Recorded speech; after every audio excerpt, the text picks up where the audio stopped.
Bonsoir à tous et bienvenue dans cette ultime et décisive étape de notre émission Inside News, politique en revue. Si vous nous rejoignez pour la première fois, permettez-moi un bref rappel de notre périple. À travers les 3 précédentes vidéos, nous avons disséqué les fissures profondes de la République démocratique du Congo, du braquage symbolique à Kinshasa qui expose un État défaillant, à la réunion ourdie à Nairobi par Joseph Kabila pour raviver une opposition aux accents rwandais, de la déclaration poignante de Félix Tshisekedi à Bruxelles, tendant une main fragile à Paul Kagame, aux acteurs centraux comme ce dernier, stratège impitoyable d'un Rwanda expansionniste. Des enjeux cruciaux des minerais et corridors qui opposent l'Atlantique à l'océan Indien, au scénario plausible d'enlisement ou de balkanisation, influencé par des puissances internationales ambiguës, États-Unis prudents, Chine pragmatique, Europe hésitante. Ces strates dessinent un pays asphyxié par une triple pression. Sécuritaire à l'Est, politique en son cœur, géopolitique sur ses marges. Ce soir, pour clore notre enquête en apothéose, nous plongerons dans les chapitres 8 et 9, ces dimensions occultes qui échappent aux dépêches. La fracture anthropologique, ce non-dit ethnique nilotique bantou qui tisse l'invisible, et les retombées effroyables sur les civils. Cet angle mort humanitaire où des millions saignent en silence. Puis, une conclusion sans complaisance pour tracer les leçons et les chemins possibles. Chers téléspectateurs, restez avec nous, car comprendre ces abysses, c'est déjà esquisser une résistance. Sans plus attendre, entrons de plein pied dans le chapitre 8. La dimension anthropologique, le non-dit qui structure tout. Ce n'est pas un caprice d'érudit. C'est le fil rouge invisible qui noue les haines, forge les pactes et sabote les trêves. Plongeons sans filtre dans cette couche enfouie pour saisir comment des legs séculaires se transmuent en munitions contemporaines. Au seuil de cette fracture millénaire qui traverse les grands lacs comme une veine saignante, explorons d'abord la fracture nilotique bantou. Cette ligne de démarcation anthropologique oppose dans une simplification périlleuse les nilotiques, Tutsi rwandais et burundais, fragments ougandais ou kenyan kalenjin, aux bantous, noyau de la RDC et des Hutus voisins. Les premiers, héritiers de pastorales royales centralisées, guerrières et expansives, portent une marque d'hier, hiérarchie dure, conquête territoriale qui défiait les horizons. Les seconds, ancrés dans des agricultures décentralisées, plus fluides en gouvernance, incarnent une terre nourricière, moins conquérante en apparence. Ce clivage grossier et toxique arma le génocide de 1994. 800 000 Tutsis fauchés au nom d'une purge bantoue contre une tyrannie nilotique et hantent encore les bas-fonds régionaux, transformant des querelles en quêtes identitaires. Mais cette opposition n'est pas un vide abstrait. Elle nourrit une aspiration Tutsi qui, légitime en surface, vire au péril territorial, comme nous le verrons dans la vision Tutsi du grand espace. Des voix comme celle de Moïse Nyarugabo, aperçue à Nairobi, la portent haut, une communauté Tutsi transnationale éparse des Grands Lacs, réclamant des droits spéciaux au-delà des frontières coloniales. Fondée sur un sol historique, royaumes précoloniaux débordant le Kivu, Banyamulenge du Sud Kivu, comme descendant séculaire, elle bascule quand elle effleure le sol. L'Est, comme territoire Tutsi, autonome ou rattaché, où Kigali imposerait sa poigne. Pour les Congolais, c'est une hérésie. Un voile idéologique sur l'invasion rwandaise, un alibi pour des bottes étrangères sur une terre indivise. Face à cette ombre perçue comme une lame sur la gorge, Kinshasa riposte par un sursaut identitaire que nous décortiquons à présent dans la réponse congolaise, le nationalisme bantou. Une élite congolaise forge un discours bantou revanchard, posant la RDC comme bastion contre un impérialisme nilotique ourdi pour la morceler. Les griefs s'empilent comme des munitions. L'assaut rwando-ougandais de 1996-1997 qui terrassa Mobutu. La tourmente de 1998-2003 qui la débita, la mainmise Kigali sur Kabila pendant 18 ans, le M23 comme chaînon fatal. Non des éclats isolés, mais un complot nilotique pour tailler le colosse bantou en quartier. Toutefois, cette grille anthropologique si éclairante charrie des poisons que nous devons nommer sans détour dans les dangers de cette lecture anthropologique. Premier écueil, l'essentialisation, qui rapetisse des luttes cupides et géostratégiques en duel racial binaire, effaçant les ponts, Bantou pro-Kagame, Tutsi congolais loyalistes. Deuxième, la boucle fatale, où le récit auto-alimente la haine, suspectant Pututsi d'Est, attisant pogrom et purge. Troisième, l'étanchéité à la paix, car une guerre d'essence ancestrale n'invite pas au dialogue. Elle commande l'anéantissement ou la soumission. Un vortex qui, en ce 22 octobre 2025, enflamme déjà les Kivu de rumeurs ethniques, comme l'alerte l'ONU sur les flambées communautaires. Nier ce prisme serait une cécité volontaire, car il perce des mystères que l'économie ou la réelle politique esquive, comme nous le dénoncerons dans Pourtant cette lecture explique certaines réalités. Pourquoi le Kenya, sans fin minière directe, couvre-t-il Kigali? Une caste kalenjin, nilotique au sens large, y flaire un front uni. Pourquoi l'Ouganda, égratigné par le Rwanda, s'aligne-t-il sur la RDC? Une défiance commune envers les Kitambantous comme la Tanzanie. Et cette obsession rwandaise pour l'Est, 30 ans durant, les filons ne suffisent pas. Kagame pourrait marchander légalement. Non, il convoite le terroir, le peuplement, la gouvernance, une soif vitale qui transcende le butin. Enfin, face à cette nasse anthropologique qui enserre la région, cherchons des issues dans comment sortir de cette impasse anthropologique. Première voie, décentralisation audacieuse. Autonomie provinciale à l'Est pour que Tutsis et autres autogèrent. Apaisant sans céder l'unité, mais frôlant la sécession sournoise. Deuxième, identité laxienne fusionnelle. Opposant nilotique et bantou par des pactes économiques et historiques. Institution à l'européenne pour des défis communs. Horizon lointain, vulnérable à l'emprise Kigali. Troisième, souveraineté congolaise inflexible, balayant tout narratif ethnique pour un État pluriethnique égal, reconquérant l'Est par le fer si nécessaire, réclamant un colosse kinshasien encore en gestation. Ce qui nous porte au chapitre 9, les conséquences pour les populations civiles, l'angle mort du débat. Les femmes subissent le pire, les viols se multiplient comme arme de terreur. MSF rapporte une hausse de 30% des cas au Nord Kivu en 2025. Un cauchemar où l'avenir se noie dans la boue. Au cœur de cette barbarie se trouve un fléau ciblé que dénonce inlassablement le docteur Denis Mukwege. Ce qui nous amène à examiner les violences sexuelles comme arme de guerre.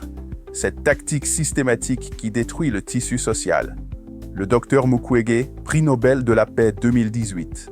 Pendant que président et magnat négocient dans les salons feutrés de Bruxelles ou de Nairobi, une apocalypse silencieuse engloutit des vies par millions. Un angle mort qui, au 22 octobre 2025, culmine avec 7,3 millions de déplacés internes selon l'OCHA, un pic dantesque sans précédent. Ce n'est pas un simple détail statistique, c'est le pouls agonisant d'une tragédie humaine.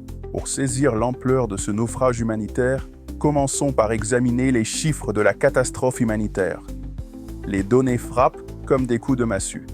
6,7 millions de déplacés internes en RDC, dont 4 millions rien qu'au Kivu. HCR OIM 2025.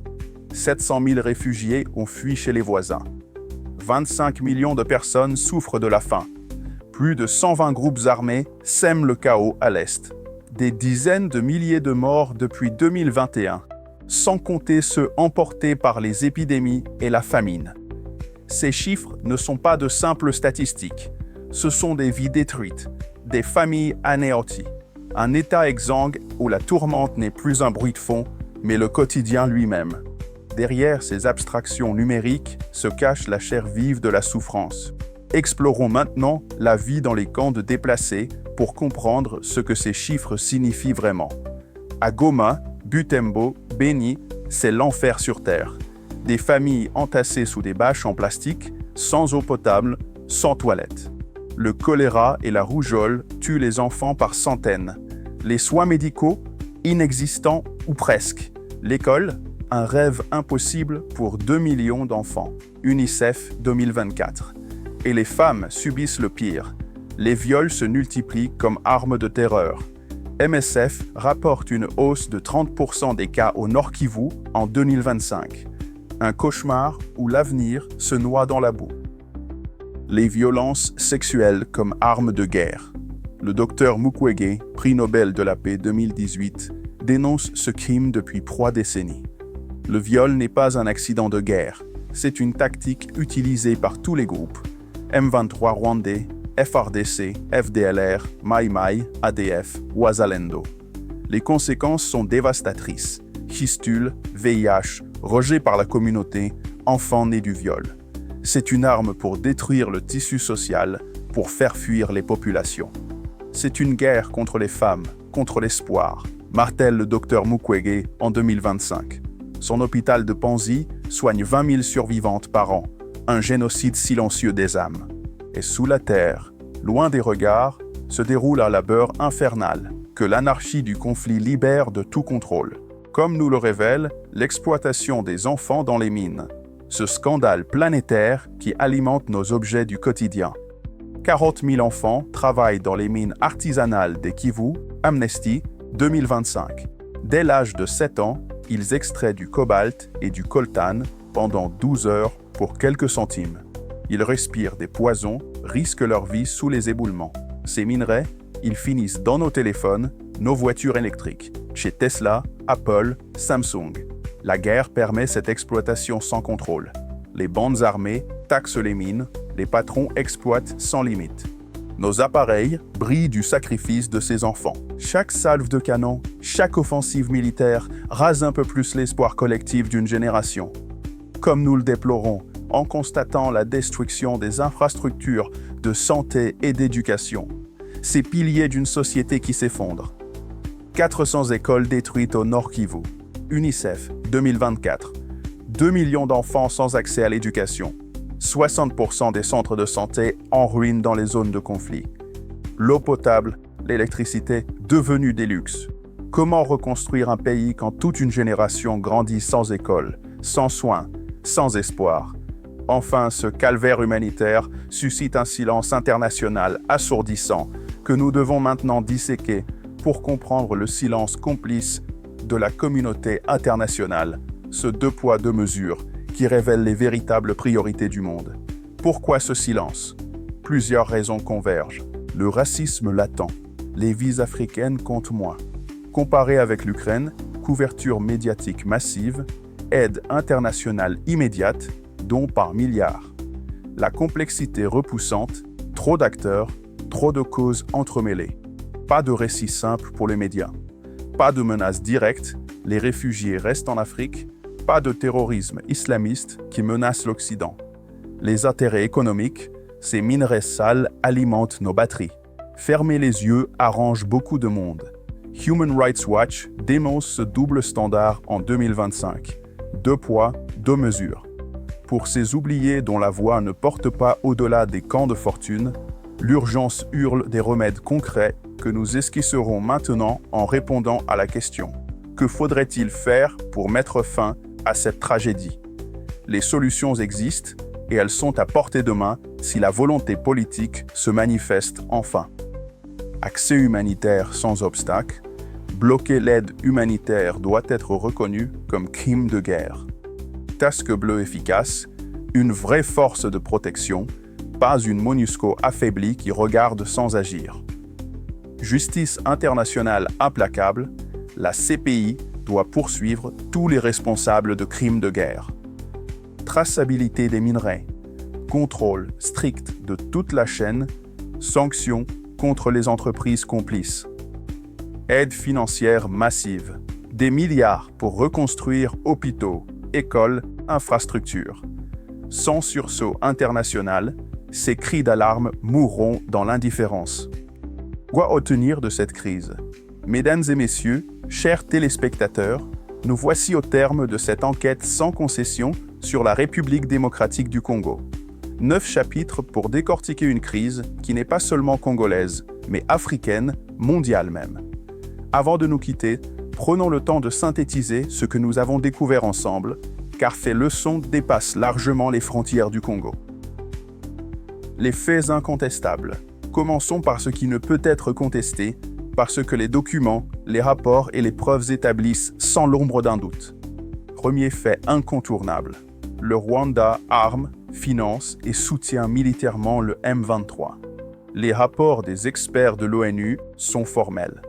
La résolution 2773 du Conseil de sécurité condamne explicitement la présence et les opérations militaires du Rwanda sur le territoire de la RDC.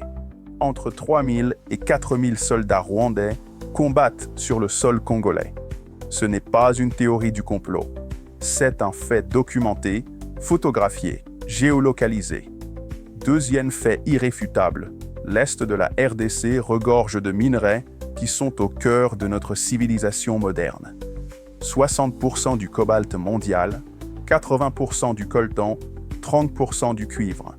Sans ces minerais, pas de transition énergétique, pas de voitures électriques, pas de téléphone portable. Ces richesses valent des centaines de milliards de dollars. Elles expliquent pourquoi tant d'acteurs, régionaux et internationaux, ont intérêt au chaos. Troisième fait brutal, l'État congolais est structurellement faible. Après des décennies de prédation sous Mobutu, puis 18 ans de vampirisation sous Kabila, les institutions sont exsangues.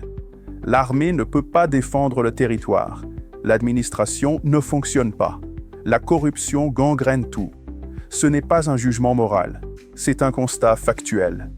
Quatrième fait troublant, Joseph Kabila, condamné à mort par contumace pour haute trahison, prépare son retour politique depuis Nairobi.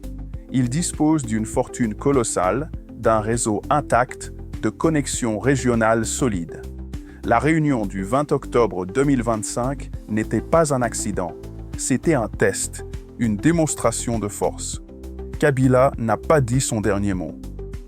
Cinquième fait paradoxal, Félix Tshisekedi accumule les victoires diplomatiques mais subit les défaites militaires. Résolution de l'ONU, sanctions européennes, soutien de l'Angola et de l'Afrique du Sud, déclaration fracassante à Bruxelles, diplomatiquement, il gagne. Mais sur le terrain, le M23 contrôle toujours le Nord Kivu. La diplomatie sans l'armée, ce sont des mots sans les moyens. Sixième fait accablant, la communauté internationale est divisée, hypocrite et inefficace. Les États-Unis soutiennent discrètement le Rwanda tout en finançant le corridor de Lobito.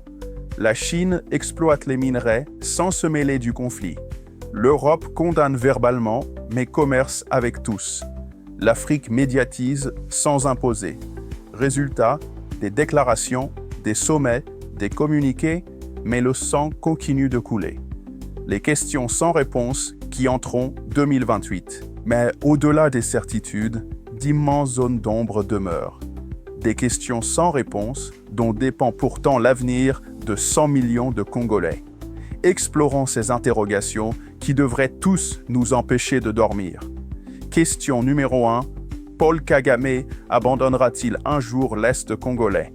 Après 3 décennies d'ingérence, 1996, 1998, 2012, 2021, peut-on croire qu'il renoncera volontairement à ces territoires qu'il considère comme sa zone de sécurité et sa réserve de minerais? Kagame a 67 ans. Son régime vieillit. Mais rien n'indique qu'il change de stratégie. Au contraire, chaque année qui passe consolide l'emprise rwandaise sur le terrain. Question numéro 2. Tshisekedi aura-t-il le temps de réformer l'armée avant les élections de 2028? Reconstruire une armée efficace demande 5 à 10 ans minimum.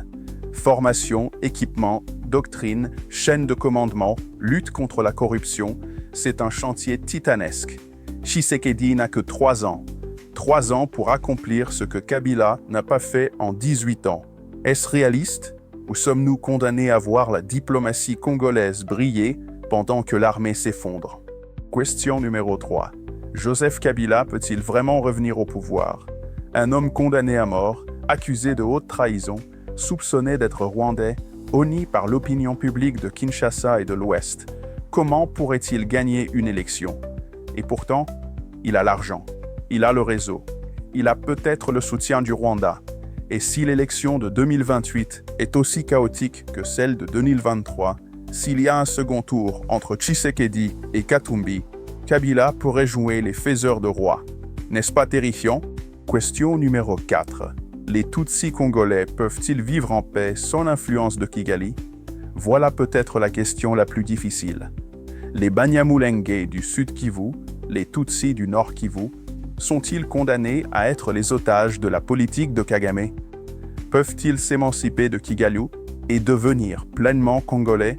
Ou le racisme anti-Tutsi en RDC est-il tellement ancré qu'ils n'auront jamais d'autre choix que de se tourner vers le Rwanda pour leur sécurité? Question numéro 5. La communauté internationale changera-t-elle enfin de position? Avec un contexte géopolitique en mutation, possible retour de Trump aux États-Unis, montée de la Chine, Europe en crise, Afrique qui s'affirme, verrons-nous un réalignement des alliances? Ou au contraire, chacun continuera-t-il à jouer son propre jeu pendant que le Congo se vide de son sang? Les scénarios les plus probables entre espoir et désastre.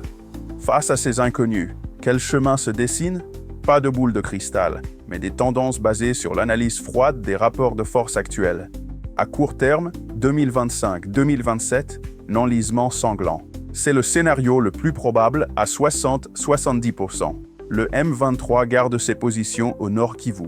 Kinshasa contient, mais ne reconquiert pas. Les négociations de Luanda s'enlisent. Les sommets se multiplient sans résultat. Le corridor de Lobito avance lentement. Et pendant ce temps, les déplacés s'entassent dans les camps. Les viols se multiplient. Les enfants meurent de choléra. Les minerais continuent d'être pillés. Un statu quo qui ne profite qu'aux prédateurs, groupes armés, réseaux mafieux, sociétés écrans. À moyen terme, 2028-2030, la bifurcation électorale. Deux chemins s'ouvrent, chacun avec environ 40-45% de probabilité. Premier chemin, Tshisekedi est réélu dans des conditions contestées. Il poursuit sa stratégie diplomatique, obtient quelques financements internationaux, tente de réformer l'armée.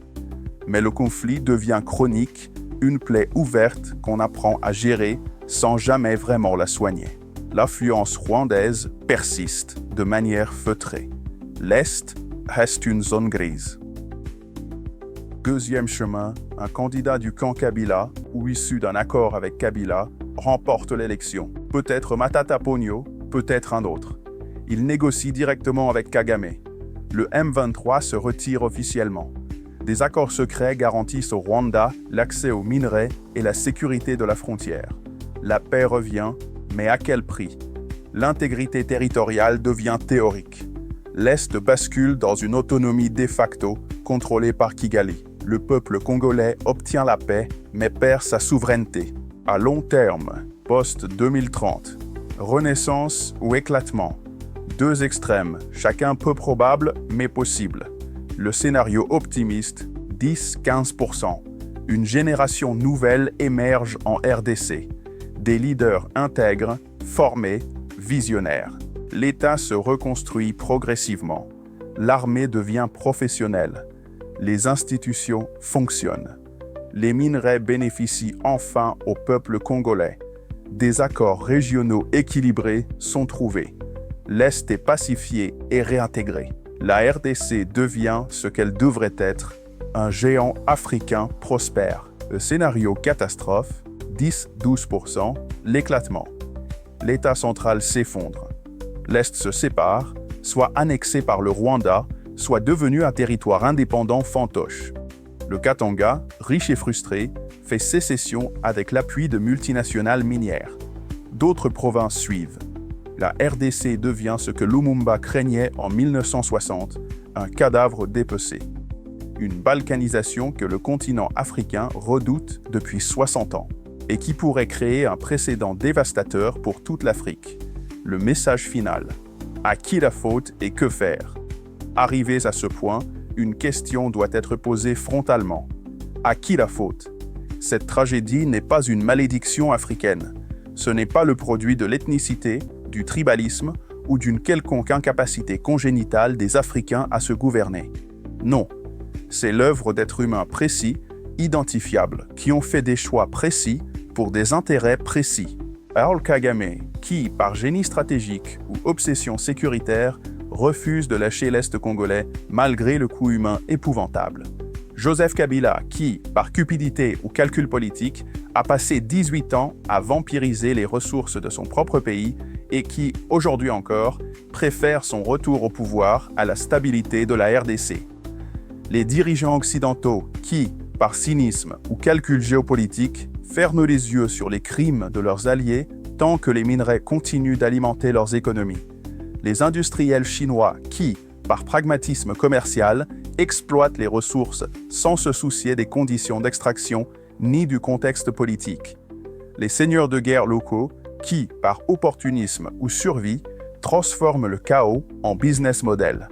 Et oui, osons le dire, nous-mêmes, consommateurs du monde entier, qui utilisons nos smartphones sans nous demander d'où viennent les minerais qui les composent. Alors que faire? Que faudrait-il pour que cette tragédie cesse enfin? 3 transformations profondes sont nécessaires, et toutes 3 sont à la portée de l'humanité si nous en avons la volonté. Premièrement, une élite congolaise qui place l'intérêt national au-dessus des intérêts personnels. Cela signifie des dirigeants qui refusent la corruption, qui investissent dans les services publics, qui construisent un État fonctionnel. Cela signifie une réconciliation nationale qui transcende les clivages ethniques et régionaux. Cela signifie une vision de long terme plutôt que le pillage de court terme. Impossible? Le Rwanda l'a fait après le génocide. Le Botswana l'a fait après l'indépendance. Le Ghana y parvient progressivement. Pourquoi pas la RDC? Deuxièmement, une transformation politique et économique en profondeur. Réforme de l'armée, formation, discipline, équipement moderne. Réforme de la justice, indépendance réelle, lutte contre l'impunité. Réforme de l'administration, compétences, mérite, fin du clientélisme. Décentralisation intelligente, autonomie des provinces sans sécession. Valorisation des minerais sur place, raffinerie, usines de batterie, création d'emplois qualifiés, diversification économique. Agriculture, industrie, services. C'est un chantier de 20 ans, mais sans ce chantier, rien ne changera jamais. Troisièmement, une pression internationale cohérente et ferme. Sanctions ciblées et maintenues contre tous ceux qui alimentent le conflit, pas seulement le Rwanda, mais aussi les réseaux de Kabila, les entreprises complices, les intermédiaires. Traçabilité stricte et vérifiable des minerais, technologie blockchain, certification crédible, audit indépendant. Investissement massif dans la reconstruction, pas des prêts prédateurs, mais des financements concessionnels pour les infrastructures, la santé, l'éducation. Et surtout, cohérence. On ne peut pas condamner l'agression rwandaise à l'ONU et maintenir l'aide militaire américaine au Rwanda. On ne peut pas financer le corridor de Lobito et acheter du coltan pillé par le M23. Est-ce réalisable? Pas demain. Les inerties sont trop fortes, les intérêts trop ancrés, les corruptions trop profondes. Mais après-demain? Dans 5 ans? 10 ans? 15 ans? Oui, si une génération nouvelle se lève, si des leaders intègres émergent, si la pression citoyenne monte, si la communauté internationale décide enfin que le coût humain est trop élevé. L'histoire du XXe siècle nous enseigne que les situations les plus désespérées peuvent basculer. L'Allemagne et le Japon étaient en ruine en 1945. 30 ans plus tard, c'étaient des puissances économiques.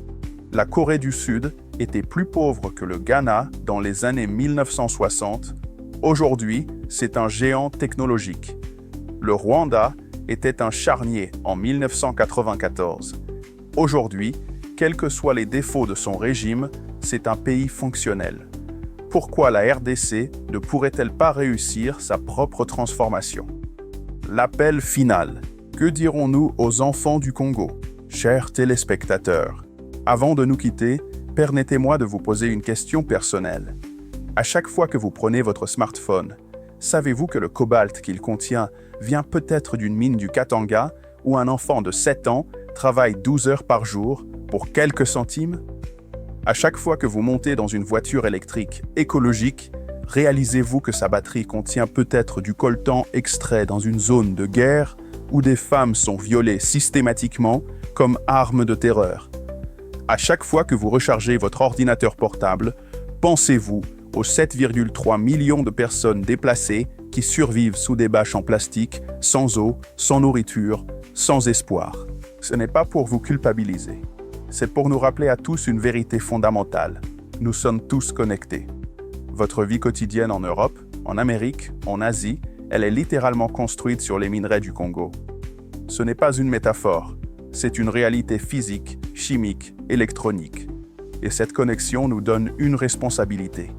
Pas la responsabilité de sauver l'Afrique, vision paternaliste et condescendante, mais la responsabilité de ne pas être complice du pillage, la responsabilité d'exiger la traçabilité des minerais que nous consommons, la responsabilité de soutenir les entreprises qui respectent les droits humains et de boycotter celles qui profitent du sang, la responsabilité d'interpeller nos gouvernements sur leurs politiques africaines incohérentes. L'histoire nous jugera tous. Dans 50 ans, quand les enfants congolais d'aujourd'hui, ceux qui survivent dans les camps, ceux qui travaillent dans les mines, ceux qui ne vont pas à l'école, deviendront des adultes et raconteront leur histoire, que pourrons-nous leur dire? Pourrons-nous leur dire « Nous ne savions pas » ? Non, plus maintenant. Les rapports de l'ONU sont publics. Les témoignages de MSF et d'Amnesty International sont accessibles. Les vidéos des camps de déplacés circulent sur les réseaux sociaux. Nous savons. Pourrons-nous leur dire « Nous n'avions pas les moyens d'agir » ? Non plus. Les pays riches ont dépensé des milliers de milliards pour sauver leurs économies pendant la crise financière de 2008. Ils ont trouvé des centaines de milliards pour l'Ukraine en 2022. Les moyens existent quand la volonté politique est là. Alors que leur dirons-nous? Que leur bien-être ne valait pas notre confort? Que leurs minerais étaient plus importants que leur vie? Que nous avons préféré fermer les yeux? Ou pourrons-nous leur dire que nous avons essayé de changer les choses, que nous avons refusé le silence, que nous avons exigé la transparence, que nous avons soutenu les efforts de paix, que nous avons fait pression sur nos gouvernements, que nous avons contribué à notre échelle à ce que leur génération connaisse enfin la paix. Notre conclusion finale, éclairons les ténèbres ensemble. Mesdames et messieurs, nous arrivons au terme de cette enquête de 9 chapitres. Du braquage de Kinshasa à la réunion de Nairobi, de la déclaration de Bruxelles aux minerais stratégiques, des corridors de transport aux fractures ethniques, des scénarios futurs aux millions de civils oubliés, nous avons parcouru ensemble les méandres de cette crise complexe. Une chose doit être claire, il n'y a pas de fatalité, ni africaine, ni congolaise, ni tribale. Il y a des choix humains, des choix que font Kagame, Tshisekedi, Kabila, des choix que font les dirigeants américains, chinois, européens, des choix que font les PDG des multinationales minières, et des choix que nous faisons tous en tant que citoyens et consommateurs. La RDC a tout pour réussir. 100 millions d'habitants, dont 60% ont moins de 25 ans. Une jeunesse immense. Des ressources minières phénoménales. Des terres arables qui pourraient nourrir toute l'Afrique centrale. Le fleuve Congo qui pourrait électrifier la moitié du continent. Des forêts qui absorbent plus de CO2 que l'Amazonie. Ce qui manque, ce n'est pas le potentiel. C'est la volonté politique, la vision de long terme, la fin de la prédation. L'émergence d'une élite qui sert le peuple plutôt qu'elle ne le pille. Cela viendra-t-il? Peut-être pas demain, peut-être pas après-demain, mais un jour, forcément. Parce que l'histoire avance toujours, même si c'est lentement. Parce que les peuples finissent toujours par se lever contre l'oppression. Parce que la vérité finit toujours par éclater. Notre rôle, à nous qui avons la chance de pouvoir en parler librement, c'est d'accélérer ce processus, d'informer, de dénoncer, d'analyser, de proposer, de ne jamais, jamais accepter que le silence recouvre les crimes. C'est pourquoi cette émission existe. C'est pourquoi nous continuerons à produire des enquêtes comme celle-ci. Parce que la lumière est l'ennemi de l'ombre. Parce que l'information est l'ennemi de la manipulation. Parce que la connaissance est l'ennemi de l'indifférence. Si cette enquête vous a interpellé, si elle vous a appris quelque chose, si elle vous a ému ou révolté, alors partagez-la. Abonnez-vous à cette chaîne, activez les notifications, commentez, débattez, relayez l'information autour de vous. Parce que c'est ainsi que les choses changent. Pas par des grands discours des sommets internationaux, mais par la prise de conscience progressive de millions de citoyens qui refusent de rester spectateurs. Ensemble, éclairons les ténèbres. Pour le Congo, pour l'Afrique, pour l'humanité. Merci d'avoir été avec nous jusqu'au bout de cette longue odyssée. Merci de votre attention, de votre engagement, de votre humanité. Et n'oubliez jamais, l'histoire nous regarde. Les enfants du Congo nous regardent. Que leur répondrons-nous? Bonsoir. Cette vidéo vous a plu? Vous pensez qu'elle vous a apporté quelque chose d'utile? Alors montrez votre soutien. Abonnez-vous dès maintenant à Inside News, activez la cloche pour suivre nos prochaines vidéos et partagez celles qui méritent d'être vues. Restez connectés, l'information continue ici sur Inside News.